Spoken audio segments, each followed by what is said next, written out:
তবে গরম পানি দিয়ে তিনি পায়ে গিয়ে একটু লেবু জল দিয়ে পায়ে উনি কি স্পা না কি জন্য করবেন, সেটা করার জন্য গরম পানি করিয়েছে। আমি এই সম্পূর্ণ কাজ শেষ করেছি। নিজের রুমে এসে সেখানে টুথপেস্ট লাগাচ্ছিলাম আর কান্না করছিলাম। তারপর বিছানায় শুয়ে পড়লাম।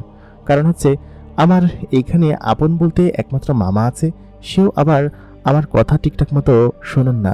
আর মামিকে এখন কিছু বলেন না, কারণ মামা কি বলবে, সংসার আমার জন্য কি জ্ঞানজাম করবে। আমার তখন মনে হলো আমার ছোটবেলার কথা। সেখানে বসে কান্না করছিলাম, আমার ছোটবেলার কথা মনে করছিলাম। আমার আব্বা আম্মা কি সুন্দর আমাকে আদর যত্ন করতেন। আমার বাবা মার একমাত্র মেয়ে ছিলাম আমি, কিন্তু আব্বা মা একটা দুর্ঘটনায় হঠাৎ একদিন মারা গেলেন। তারপর নানু আমাকে নিয়ে আসলেন।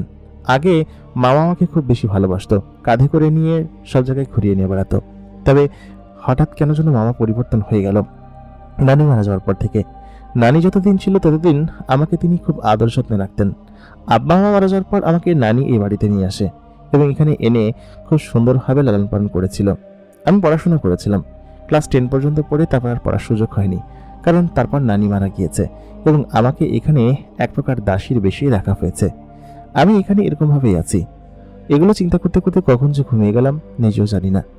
ঘুম থেকে উঠতে উঠতে প্রায় বিকেল হয়ে গেল এবং উঠলামও আমার মামির চিৎকারের শব্দে।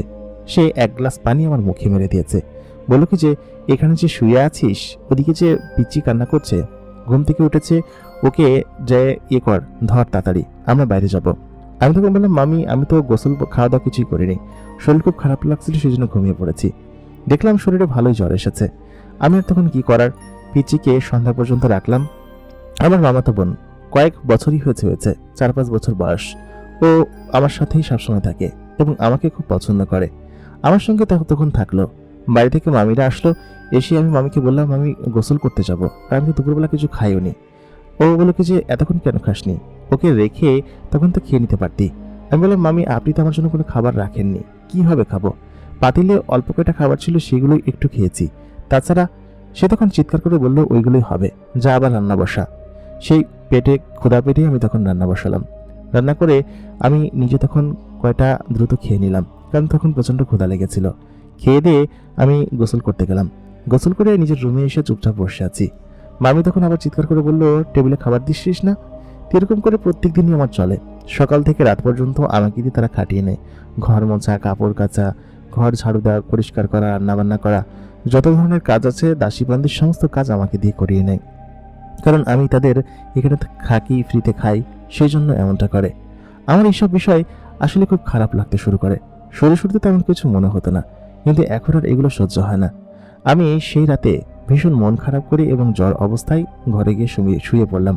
শরীরে বেশ ভালোই জ্বর, এবং এরকম জ্বর অবস্থায় আমার কিছু ভালো লাগছিল না। ভাবলাম একটু ছাদ থেকে ঘুরে আসি। আমাদের 3তলা বিল্ডিং এর ছাদ মাঝে মধ্যেই খোলা থাকে। রাত্রেবেলা নিজের কাছে খুব খারাপ লাগছিল, একটু জ্বর জ্বর ভাব ছিল। তখন ভাবলাম যে ছাদ থেকে একটু ঘুরে আসি, আর ওই অবস্থায় গোসল করেছি, আরও জ্বর ঠান্ডায় ধরেছে ভালো মতো। আমি সেই রাত্রেবেলা ছাদে গেলাম। রাত তখন 11টা সাড়ে 11টা বাজে। এই বাড়িতে আমার মামা মামি ছাড়াও আরো অনেকেই থাকেন। এই বাড়িটা